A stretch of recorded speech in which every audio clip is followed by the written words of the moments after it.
மகாநதி அடுத்து வர எபிசோடில் பார்த்தீங்க அப்படின்னா, காவேரி பார்த்தீங்கன்னா, அவங்க பர்த்டே அன்னைக்கு ஸ்கூலுக்கு போகும்போது, அங்கே வந்து பார்த்தீங்கன்னா, விஜயும், காவேரியும் மீட் பண்ணுறாங்க. மீட் பண்ணி பார்த்தீங்க அப்படின்னா, ஒரு பொக்கே வந்து பர்த்டே கிஃப்ட்டா குடுத்துட்டு, அதுக்கப்புறம் ஒரு சாக்லேட் குடுக்குறாங்க. அவங்கள வந்து ஹாப்பியா வாங்கிட்டு போயிடுறாங்க. அதுக்கப்புறம் காவேரி பார்த்தீங்க அப்படின்னா, எங்க அம்மாவோட பர்த்டேவும் இன்னைக்கு தான் அப்படின்னு சொல்லிட்டு, ஒய்ஃப் காவேரி கிட்ட சொல்றாங்க. விஜயோட ஒய்ஃப் காவேரி வந்து பார்த்தீங்க அப்படின்னா, "ஓ! இன்னைக்கு தான் உங்க அம்மா பர்த்டேவா? சரி, சரி" அப்படின்னு சொல்லிட்டு, அதுக்கப்புறம் பார்த்தீங்க அப்படின்னா, அவங்க பொண்ணு காவேரியும் கூட்டிட்டு கிளாஸ்க்கு போயிட்டாங்க. இன்னொரு சைடு பார்த்தீங்க அப்படின்னா, வீட்டுக்கு வந்து காவேரியோட பர்த்டே அப்படிங்கிறனால யமுனா, கங்கா எல்லாருமே வந்திருப்பாங்க. அப்ப அவங்கள பார்த்து பேசுறதுக்காக விஜய் வந்து ஈவினிங் போனா காவேரி கிட்ட ஓப்பனா பேச முடியாதுன்னு சொல்லிட்டு, காவேரி ஸ்கூலுக்கு போன நேரம் பார்த்து விஜய் வீட்டுக்கு போய் எல்லா விஷயத்தையும் ஓப்பனா வந்து பேசுவாரு.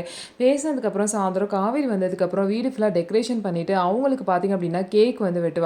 அப்ப வந்து விஜயும், விஜயோட பொண்ணு காவேரியும் வந்து அங்க வந்திருப்பாங்க. எல்லாரும் சந்தோஷமா கேக் வெட்ட போறப்ப, எனக்கு எங்க அம்மா இல்ல. எங்க அம்மா இருந்திருந்தா நானும் இந்த மாரி எங்க அம்மா கூட சேர்ந்து பர்த்டே செலிப்ரேஷன் பண்ணியிருப்பேன்ல. அவங்களுக்கு இன்னைக்கு தான் பர்த்டேன்னு சொல்லிட்டு ரொம்ப ஃபீல் பண்ணும்போது, "இங்க வா, உங்க அம்மா இல்லன்னு நீ ஃபீல் பண்ணாத. என் கூட சேர்ந்து கேக் கட் பண்ணு" அப்படின்னு சொல்லிட்டு, அவங்க பொண்ணு காவேரியே பார்த்தீங்க அப்படின்னா, தான் பொண்ணு தான் அப்படிங்கிறது தெரியாமயே அவங்க கூட சேர்ந்து வந்து 2 பேருமே வந்து கேக் கட் பண்ணுவாங்க. 2 காவேரியும் சேர்ந்து கேக் கட் பண்றத வீட்ல உள்ள எல்லாரும் விஜய் வந்து ரொம்பவே சந்தோஷமா வந்து பார்த்துட்டு இருப்பாங்க. அதுக்கப்புறம் இந்த மாரி சந்தோஷமா வந்து அவங்க பர்த்டேவும் முடிஞ்சிருச்சு. ஸோ இதுக்கப்புறம் காவேரிக்கு எப்போ பழசெல்லாம் ஞாபகம் வந்து விஜய் கூட ஒண்ணு சேர போறாங்க அப்படின்னு சொல்லிட்டு வெயிட் பண்ணி நம்ம பார்க்கலாம். நம்ம வீடியோ உங்களுக்கு பிடிச்சிருந்தா நம்ம வீடியோவை லைக் பண்ணிட்டு பாருங்க.